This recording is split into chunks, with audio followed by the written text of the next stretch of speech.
Buenos días, mis hermanos. Ahora vamos a seguir con nuestra clase de la introducción al Nuevo Testamento, transicionando a una nueva sección, una nueva parte de nuestra introducción general. Hemos visto hasta ahora la introducción, qué es una introducción, el contexto histórico y cultural del Nuevo Testamento y el canon del Nuevo Testamento. Ahora estamos viendo la crítica textual del Nuevo Testamento. La crítica textual del Nuevo Testamento. Entonces, en primer lugar, necesitamos ver qué es la crítica textual. Cuando hablamos del canon, estamos haciendo la pregunta, ¿cuáles son los libros que fueron inspirados por Dios y designados como la regla permanente de la iglesia? Entonces, tiene que ver con los libros. ¿Cuáles son los libros inspirados? La crítica textual hace la pregunta de cuál es la forma original inspirada de esos libros. Entonces, ya teniendo los libros, ¿cuál es su forma original? Claro que la crítica textual tiene una aplicación más general, pero cuando estamos hablando del Nuevo Testamento, esa es la pregunta que nosotros estamos haciendo. ¿Cuáles son los libros inspirados y designados para este canon y cuál es su forma original, la forma autoritativa de eso? Podemos definir la crítica textual de esa manera. Es la ciencia de examinar manuscritos existentes y analizar variantes con el fin de determinar el texto original de un documento cuyo autógrafo se ha perdido. ¿Okay? Entonces decidamos hacer la pregunta, ¿por qué ese estudio es importante? Primero, antes de ir a los puntos aquí en la diapositiva, es importante recordar que esta crítica textual ha sido usada por muchos para negar la autoridad de las escrituras. Los musulmanes en el Corán, de hecho, dice que los cristianos manipularon y pervirtieron sus escrituras y originalmente era más de acuerdo con el Corán, pero con tiempo se fueron manipulando y usan la crítica textual para probar esa afirmación.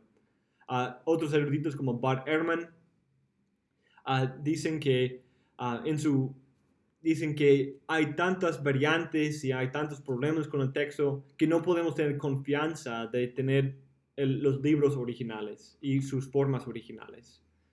No podemos llegar a eso. Y muchos afirman eso, y esa es como una opinión común entre la academia del mundo, los eruditos modernos y seculares. Entonces es importante prestar atención y ver si esas características, si esas afirmaciones tienen peso o no. Y esa clase sirve un uso apologético también, porque hay muchos que son instruidos en esas ideas acerca del canon, acerca de la crítica textual, y espero que con esas clases no solamente entendamos mejor el Nuevo Testamento y cómo hacer esas cosas, pero también tengamos algunos argumentos para defender las escrituras en un contexto apologético. En primer lugar, la crítica textual es importante porque es un hecho que no hay uno de los autógrafos que sigue existente. No hay uno solo de los autógrafos. ¿Sí? Y cuando digo los autógrafos, estoy hablando del texto aprobado y escrito por el autor cuando fue enviado a sus recipientes originales. Entonces, cuando el libro fue escrito, terminado, aprobado y enviado a sus recipientes originales, no hay ni uno de esos escritos, de esos documentos que sigue en su existencia. Todos se han perdido. Entonces, para llegar a la forma original, la forma oficial, aprobada por el autor, tenemos que hacer un poco de trabajo. Y esa es la crítica textual. Y también lo defino autógrafo de esa manera porque necesitamos tener cuidado en entender bien la complejidad de la situación. Muchas veces un autor pudiera haber usado un escriba o un amanuense, un secretario para escribir en su lugar. A veces fue un proceso largo, como Lucas parece ser un proceso un poco largo de muchas investigaciones. No simplemente se sentó, lo escribió y ya terminó. Pero era un proceso de investigar, a quizás hablar. Parece que quizás cuando él menciona que María guardó esas cosas en su corazón, yo creo que él está como dando una pista que ella era la fuente de esa información. Entonces había ese proceso de hablar con personas que vieron esas cosas con sus propios ojos y ponerlo en una forma escrita. Entonces necesitamos entender esa complejidad, pero cuando todo se había terminado y él lo envía a sus recipientes originales, esa es la forma oficial y autógrafa que estamos hablando. En segundo lugar, es importante porque nosotros creemos en la inspiración verbal y plenaria del texto original del autor. El Espíritu Santo determinó no solamente las ideas, los conceptos detrás de la Biblia, sino también las mismas palabras. Las palabras mismas del texto son determinadas por el Espíritu Santo. Entonces, si perdemos o si agregamos palabras o quitamos palabras en ese proceso de transmisión, de copiar, ese es un problema. Eso es un problema. Porque esas palabras no simplemente son palabras escogidas por un hombre al azar, son las palabras diseñadas por el Espíritu Santo para ser la Biblia, para ser nuestra autoridad de fe y vida. Entonces, consideremos algunos hechos importantes, algunos detalles importantes para el estudio de la crítica textual. Entonces, en primer lugar, necesitamos definir dos términos, texto y documento. Texto es el libro, las palabras, frases y oraciones que el autor escribió. El texto es como el libro o lo que el autor escribió. El documento es la cosa física, el pergamino, el papiro, el papel en que el texto fue escrito. Entonces, un texto puede existir en muchos documentos. Incluso el día de hoy podemos tener un documento electrónico que tiene el mismo texto que tenemos escrito. Entonces, el texto son las palabras, oraciones, frases, cualquiera que sea el formato, el documento en que se encuentre. Pero el documento es como el papiro en que se escribió.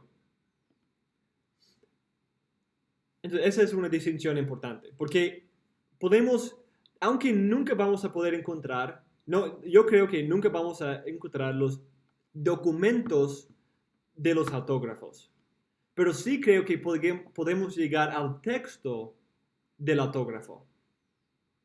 Nunca vamos a encontrar los documentos de los autógrafos, pero sí, con el uso de la crítica textual, sí podemos llegar al texto del autógrafo. Simplemente porque hemos perdido los documentos, no significa que hemos perdido su texto. Un manuscrito es una copia a mano de un texto en otro documento. Un manuscrito es otro documento que contiene el mismo texto de otro documento que es copiado. Y esa manera a mano, manuscrito, escribir a mano, fue la única manera de copiar antes de la invención de la imprenta en la mitad del siglo XV, alrededor de 1458. 58. 1458. Entonces, todas las copias por 1000 años, 1400 años que tenemos del Nuevo Testamento son escritos a mano. Todas las copias son escritas a mano. Y ese proceso introduce ciertos tipos de errores, porque no es como una copia, como nosotros podemos hacer una copia exacta, una fotocopia del texto que va a ser exactamente igual. Pero antes eso no era posible. Entonces, ellos tuvieron que copiar a mano, y si nosotros nos ponemos a copiar cualquier texto, vamos a introducir ciertos tipos de errores, quizás de ortografía, de deletreo, cambiar el orden, quizás poner una palabra que suena igual que otra palabra, y vamos a tener algunos problemas, porque es un proceso difícil. Y también la Biblia misma provee para su propia transmisión y preservación. Colosenses 4:16 es un texto que hemos mencionado varias veces, pero tiene esa idea y es bien importante.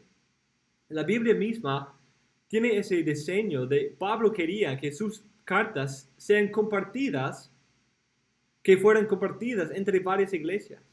Entonces lo que pasaba era una iglesia y hacía una copia de ese documento, de ese libro que escrito por Pablo y envía esa copia a otra iglesia, o esa iglesia enviaba un representante para hacer su propia copia, para llevar esa copia a su iglesia, y ellos llevaron una copia a otra iglesia y empezaron a hacer esas copias y compartir esas copias entre todo el mundo, poniéndolas en sus colecciones de las cartas de Pablo. Y había ese proceso de compartir las cartas entre las iglesias. También en el Antiguo Testamento había esa provisión para la preservación y transmisión. Moisés manda a poner el libro de la ley en el arca del pacto, junto con el arca del pacto, para ser un testigo permanente a la iglesia y también para ser la fuente de una copia autoritativa que tenía que ser copiada y compartida entre el pueblo en el templo, usado en el templo, y también cada rey, según Deuteronomio 17, tuvo que hacer su propia copia de la ley de Dios para que quede en su mente. Quizás eso sería una buena práctica para un estudiante. Dios mandó a los reyes a hacer sus propias copias de la ley para memorizar, para conocer, para estar familiarizado con la ley de Dios, para que gobiernen conforme a la ley de Dios. Entonces, quizás eso sería una buena práctica, hacer nuestra propia copia de la Biblia para memorizar, para conocer, para familiarizarnos como los reyes del Antiguo Testamento. Entonces necesitamos hacer algunas preguntas para entender la crítica textual un poco mejor. Algunos han dicho que no solo tenemos pocos manuscritos y que los manuscritos que tenemos vienen de un tiempo tan lejos en tiempo de los originales que no podemos tener confianza en tener los originales, que son tan pocos y que son tan separados de los originales que no podemos tener confianza. ¿Eso es cierto o no? Yo digo que claramente que no. Y no solo yo, sino muchos otros eruditos modernos dicen que no. Tenemos más de 5.800 manuscritos griegos. 5.800 manuscritos griegos. Entre los primeros 300 años, después del final del Nuevo Testamento, tenemos 124 manuscritos. Entre 300 años tenemos 134 manuscritos. Y esos números llevan algunos años también. Llevan como dos años. Entonces me imagino que hay más. Hay 12 manuscritos que vienen del siglo II, de como menos de 100 años antes del final del Nuevo Testamento. Cuando sí decimos que Juan terminó alrededor de 95, el libro de Apocalipsis, más o menos, hay 12 manuscritos que vienen de menos de 100 años del Nuevo Testamento. Algunos son fragmentos, todos ellos son fragmentos, pero todavía tenemos acceso al texto, a porciones del texto, de entre un siglo de su cierre. Tenemos 64 manuscritos en el siglo III. Entonces, en los años 200 tenemos 64 manuscritos. Y tenemos 48 del siglo...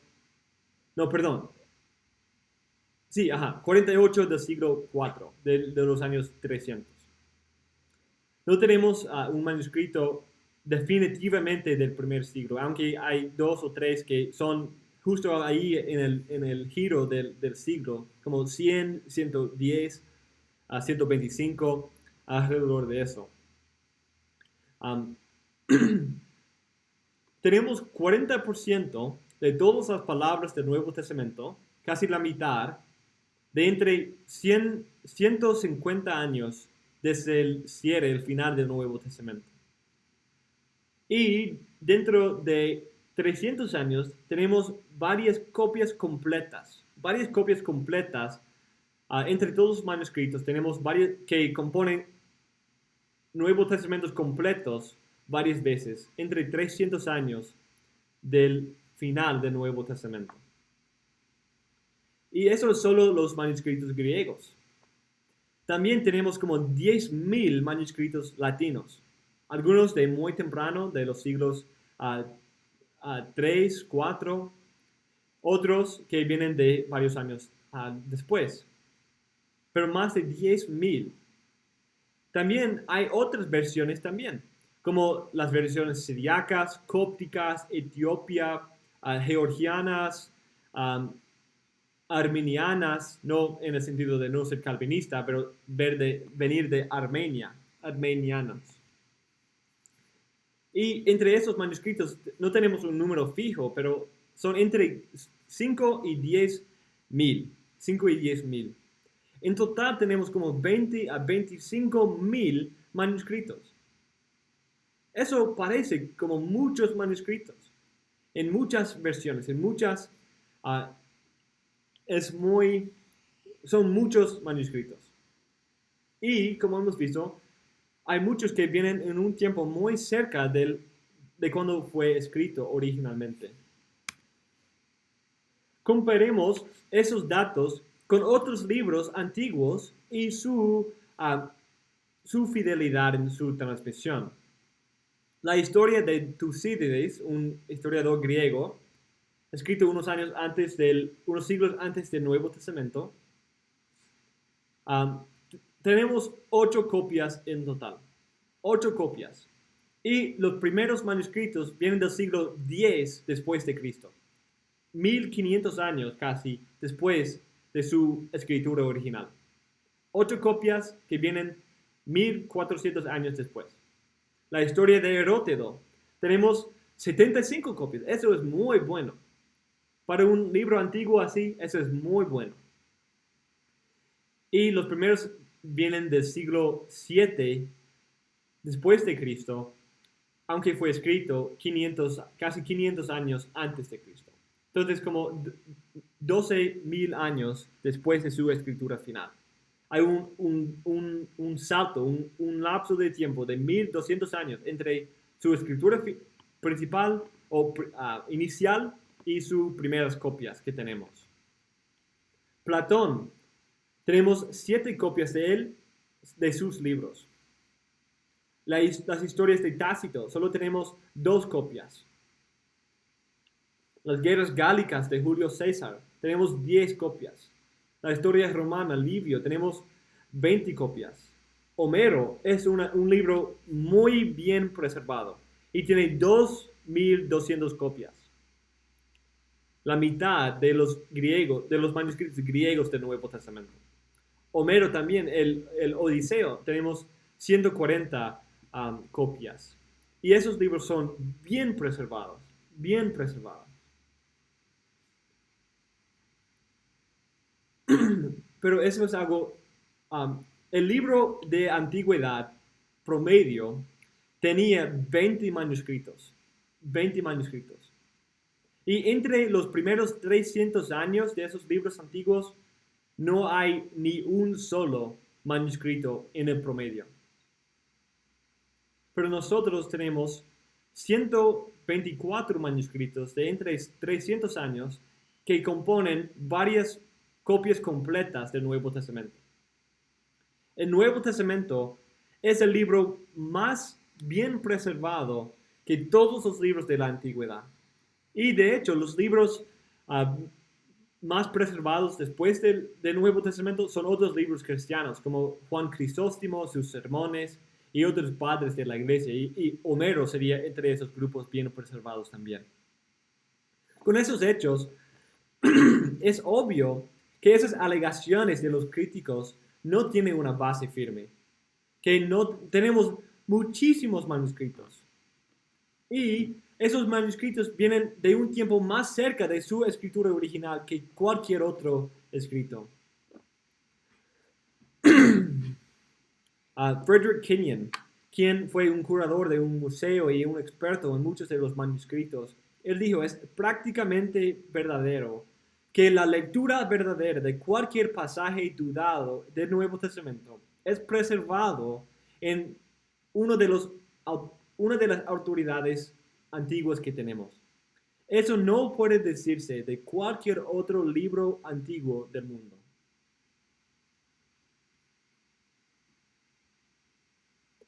No solamente eso, también tenemos muchos otros testigos.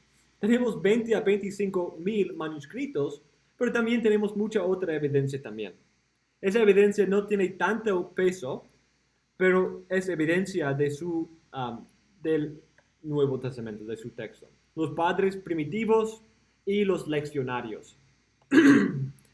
Los padres primitivos forman una manera de ver el texto del Nuevo Testamento. Y entre los padres de los primeros 3 o 4 siglos, casi cada pasaje del Nuevo Testamento es citado. Pero tenemos que tener cuidado en la manera en que usamos esa evidencia, porque a veces es difícil usar los padres para comprobar cosas como omisiones, porque sería un argumento de silencio. Simplemente porque no lo usan no significa que no lo sabían. También a veces su manera de citar puede ser de memoria y no de copiar. Y su memoria puede causar un tipo de paráfrasis o ciertos cambios. Como nosotros en un sermón, si nosotros estamos predicando, quizás hacemos una referencia, una alusión a ese idioma, a ese texto, y es muy parecido y tiene la idea, pero quizás cambie ciertas palabras. Como yo en mi vida personal, en mis sermones, cuando yo cito pasajes, muchas veces lo que estoy haciendo es traduciendo de mi memorización de ese pasaje del inglés. Y eso también va a introducir varios problemas. Entonces quizás algunos de ellos, hablando en un idioma como siriaco o lo que sea, en su contexto, quizás hacen algo así también. Entonces, todo eso va a introducir ciertos tipos de errores en el proceso que baja el peso de los padres primitivos un poco, aunque todavía sigue siendo una fuente y una evidencia, un testigo importante del texto primitivo de la iglesia. Y otro problema es que no solamente tenemos sus escritos, pero también tenemos que hacer la crítica textual con ellos también, porque no tenemos sus autógrafos tampoco. Entonces, sus escritos también requiere un poco de crítica textual. Porque la crítica textual es algo que tenemos que hacer cuando no tenemos el texto original de un libro. Si tenemos el texto original, ya sabemos el texto original. Pero si no tenemos el documento original, tenemos que hacer un poco de trabajo de asegurarnos de tener el texto original. Los leccionarios son una forma específica de texto que pone el texto del Nuevo Testamento en orden para una lectura pública en la iglesia. A veces eso introduce errores porque cambiaron ciertas cosas para facilitar la lectura. Por ejemplo, a veces las divisiones de las palabras, o a veces en Marcos, por ejemplo, hay varios cambios porque hay varios textos que por como 90 versículos los únicos sustantivos o sujetos de los verbos son pronombres. Y no hace explícito quién está hablando. Hay que prestar atención al contexto. Entonces, en un leccionario que va a dividir ese texto, a veces cambian los pronombres por los nombres propios, por los antecedentes, para evitar la confusión en los oyentes. Si yo digo, él se fue al lugar y entonces ellos comieron y él regresó a su casa, Y si tengo un texto bien largo así, a veces puede ser útil ingresar los nombres, los antecedentes, para evitar la confusión de quién exactamente está haciendo las acciones. Pero eso agrega al número de manuscritos que tenemos, de testigos al texto original que tenemos. Y tienen peso, pero los manuscritos griegos tienen el mayor peso. Las versiones tienen también un gran peso, aunque son difíciles porque una traducción siempre va a perder algo. Quizás un sinónimo, si es un sinónimo, va a ser muy difícil usar una versión.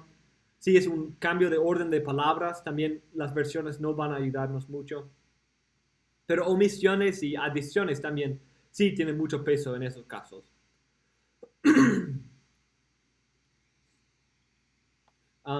Y los padres de la iglesia y luego y también los leccionarios también están ahí. Otro argumento o alegación en contra del Nuevo Testamento y nuestra confianza en el Nuevo Testamento es el número de variantes que hay. Muchos dicen que hay tantas variantes en el Nuevo Testamento que no podemos tener confianza. Si nosotros tenemos pocas variantes, muchos dicen que eso es mejor. Es mejor tener pocas variantes. Pero muchas veces tenemos los escritos de ese tiempo tienen pocas variantes porque tienen pocos manuscritos. Van a tener pocas variantes porque tienen pocos manuscritos. Cuando solo tenemos 7 manuscritos, no vamos a poder tener tantas variantes. Pero en el Nuevo Testamento tenemos miles de copias escritas a mano que va a introducir muchas variantes. Entonces, tenemos muchas variantes, pero eso nos da más certeza de tener el texto original y no nos quita. Solo significa que tenemos que hacer un poco de trabajo, pero significa que sí podemos tener confianza. Por ejemplo, para hacer un contraste, los musulmanes no podían tener confianza de tener el texto original de su escritura, del Corán. ¿Por qué? Porque en algún momento de su historia, todos los manuscritos fueron destruidos y una copia fue designada como la versión oficial. Esa recensión o revisión del texto asegura que no tengan esperanza de encontrar el texto original. La única manera de tener esa confianza es que ese erudito que escogió esa versión, escogió la versión que reflejaba perfectamente el texto original.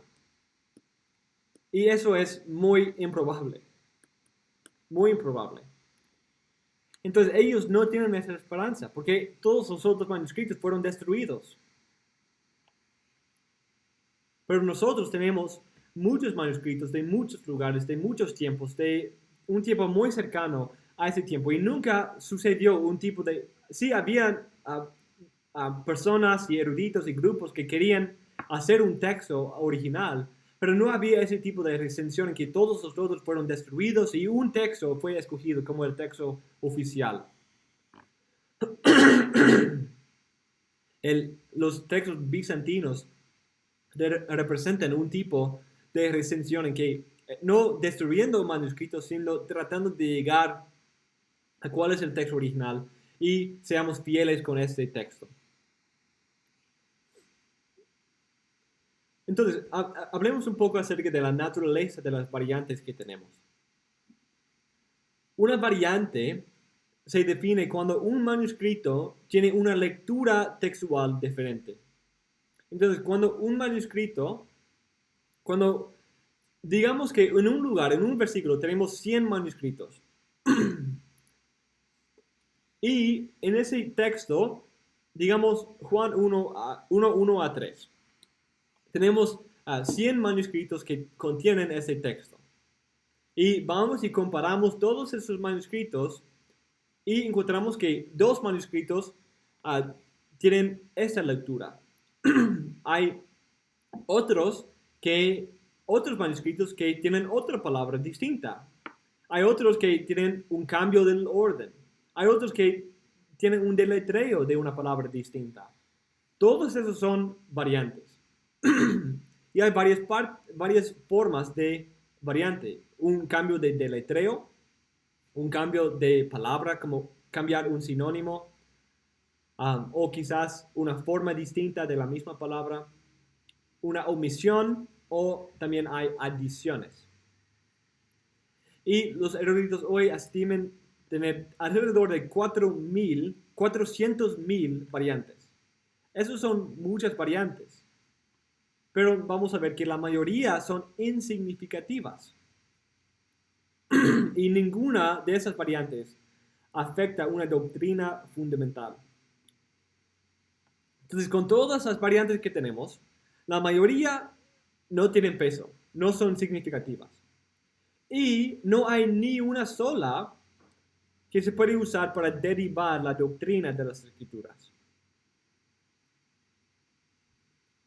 La variante más común que tenemos son las variantes de deletreo y de cambio en el orden de palabras. Y esos cambios, esas variantes no se pueden traducir. No se puede traducir un cambio en el deletreo de una palabra. No se puede traducir muchas veces un cambio en el orden de una palabra, de las palabras en griego. Porque como hemos visto en nuestra clase de griego, el griego no depende del orden de palabras como español o inglés.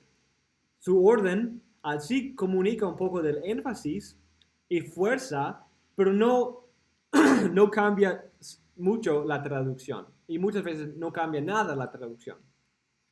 Porque las funciones en la oración son determinadas por su caso, no por su orden.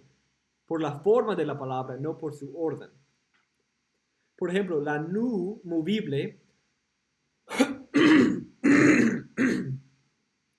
lo cual es una letra que se puede agregar a varias formas verbales y algunas formas de los sustantivos, pero no es algo que cambie el significado de la palabra, solo es algo que ayuda con la pronunciación. Y la nu movible era usada más en ciertas regiones del mundo de habla griega en ese tiempo.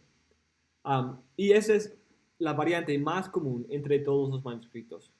En segundo lugar, son los de deletreo. Hay tres maneras de deletrar el nombre María. Entonces, en cada vez que encontramos el nombre María, hay un variante. Porque hay algunos manuscritos que lo escriben de una manera, otros que lo deletrean de otra manera, y aún otros que lo deletrean de otra manera. También el nombre Juan. Cada vez que encontramos el nombre Juan, hay algunos manuscritos que usan dos Ns, y hay algunos que usan solo una N. Eso no cambia el significado, no es algo que se puede traducir, pero es una variante. Y según Daniel Wallace, más de 75% de esas variantes, de esos 400,000 variantes, son de ese tipo de variante no significativa. De hecho, Daniel Wallace dice que hay menos de 1/4% de las variantes que son significativas y viables. Y veamos qué significa significativa y viables. Daniel Wallace define 4 tipos de variantes. Hay variantes que son no significativas ni son viables, que realmente no importan y no cambian el significado. No son opciones legítimas y no son significativas. Como esos cambios de deletreo, errores que no tienen sentido. Por ejemplo, un ejemplo un poco chistoso es Juan 1:30. El texto dice: este es aquel de quien yo dije, después de mí viene un hombre que es antes de mí, porque era primero que yo. Aquí, después de mí viene un hombre. La palabra griega es aner. Aner. Después de mí viene un hombre, Aner. Pero un escriba le faltó la N y poner aire, aer. En vez de Aner, puso aer, lo cual es aire. Entonces, después de mí viene aire. Es un error sin sentido, no tiene sentido, no es viable. También otro es 1 Tesalonicenses 2:7. Dice el texto en español, más bien demostramos ser benignos entre vosotros como una madre que cría con ternura a sus propios hijos. En ese texto, benignos, hay um,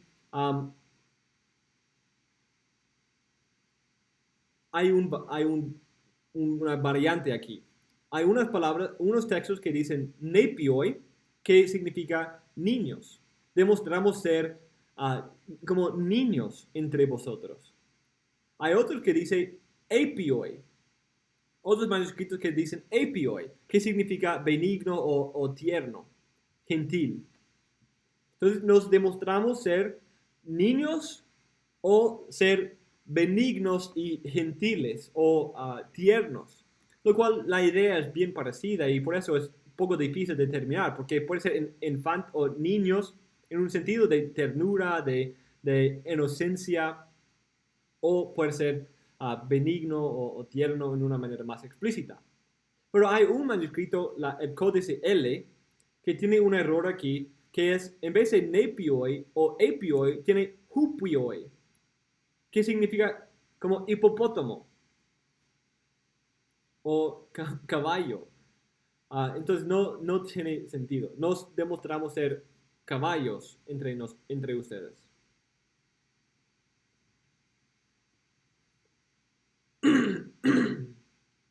Otras variantes son significativas, pero no son viables. Cambian el sentido, pero no son opciones legítimas. No forman una variante que sea creíble y legítima. Como las variantes que solo ocurren en un solo manuscrito, en unos padres o quizás en una de las versiones.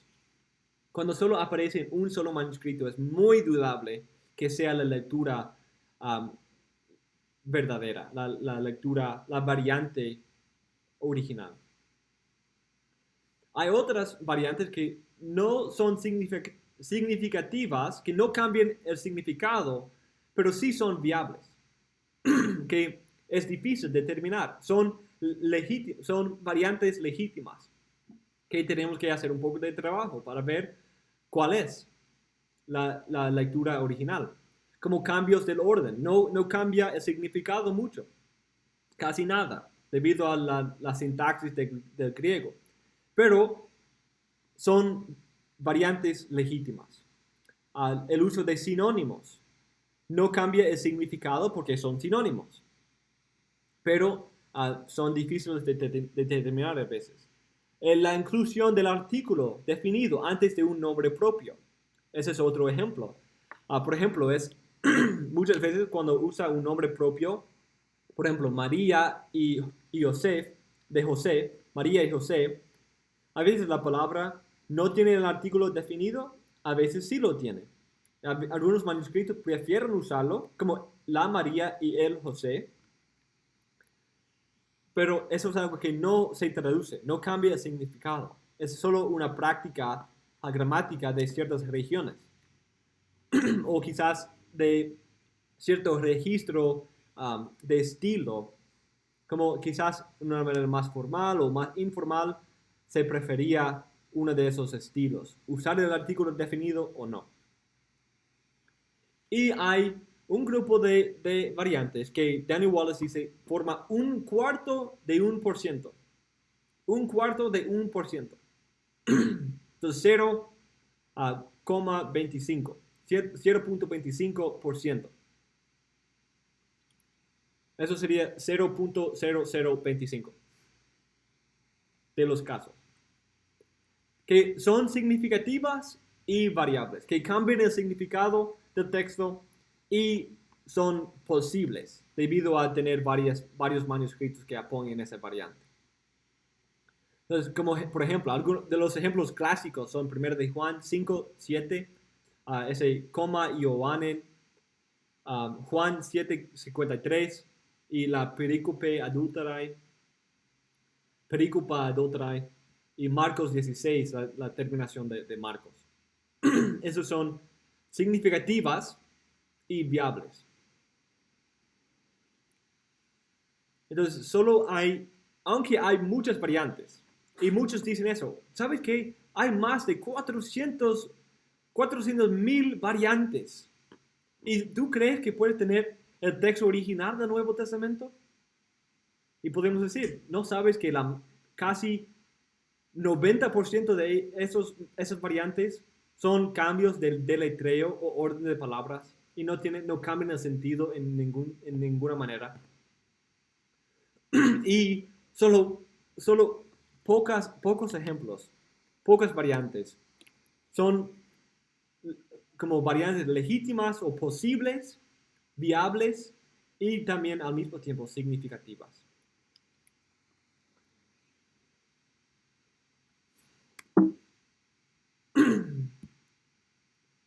Vemos algunas afirmaciones sobre la preservación del texto.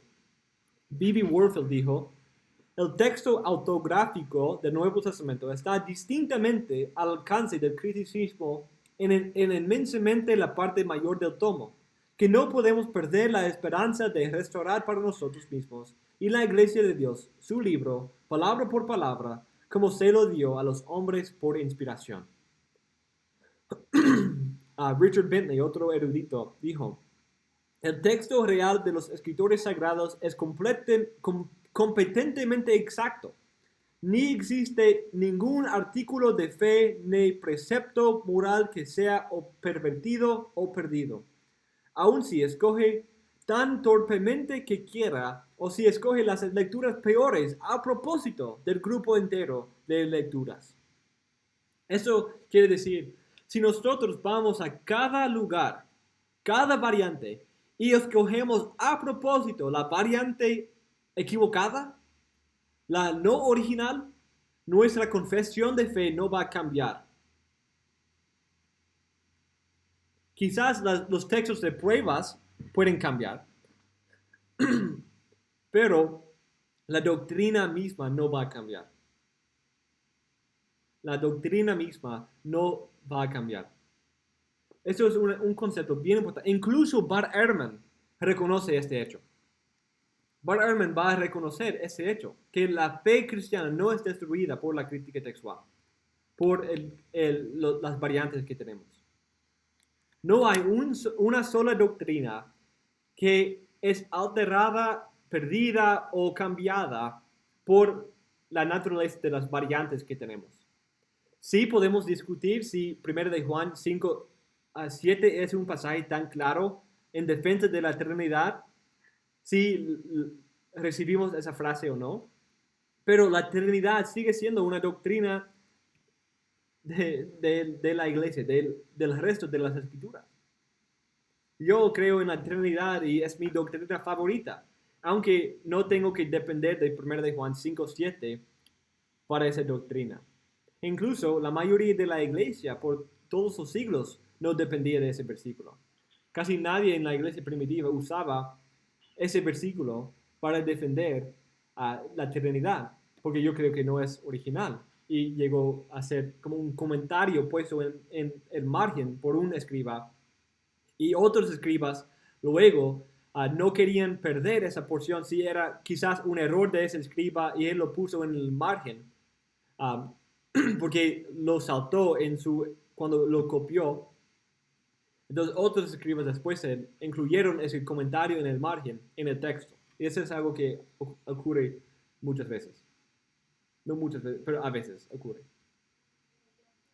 Porque la práctica normal de los escribas de un tiempo luego era incluir un texto si tenían duda. Si tenían duda, su meta era incluirlo en vez de quitarlo. Su tendencia era agregar y no quitar. Porque cuando tenían una duda, siempre erraban al lado de incluirlo en vez de perder algo. Entonces, Daniel Wallace describe la situación del texto de esa manera. Es como tenemos un rompecabezas de 1000 piezas, pero hoy en día tenemos 1100 piezas en vez de 1000. Muchos quieren decir que los del el texto crítico tienen un rompecabezas de 1000 piezas, pero solo tienen 900 piezas. Pero yo creo que cuando usamos el texto bizantino, estamos trabajando con un texto que es un rompecabezas de 1000 piezas y tenemos 1100 piezas, 1100 piezas. Porque eso fue una de las costumbres de los escribas de la Edad Media. Incluir los comentarios en un margen, porque a veces eso era una práctica. Si había un error en su copia, cuando hacen la revisión, ponen una corrección en el margen. Entonces, a veces los escribas posteriores pensaban que ese comentario quizás fue una parte del texto que él había omitido la primera vez, la primera pasada. Entonces, ¿cómo hacemos la crítica textual? ¿Cuál es la práctica de la crítica textual? Según algunos, no debemos hacer la crítica textual porque solo ya han determinado el texto original. Algunos dicen que el texto de Stephanus de 1551 es el texto original, es la versión inspirada. Como los del Textus Receptus solamente dicen que ya tienen su texto, entonces no tienen que preocuparse con eso. Pero yo creo que todavía es algo importante que debemos hacer. Y usamos dos tipos de evidencia. Tenemos la evidencia externa y la evidencia interna. Esas son las maneras en que formamos nuestros argumentos. Evidencia externa y evidencia interna. Y vamos a ver esas formas de evidencia en la siguiente clase. Gracias mis hermanos por su tiempo. Dios les bendiga.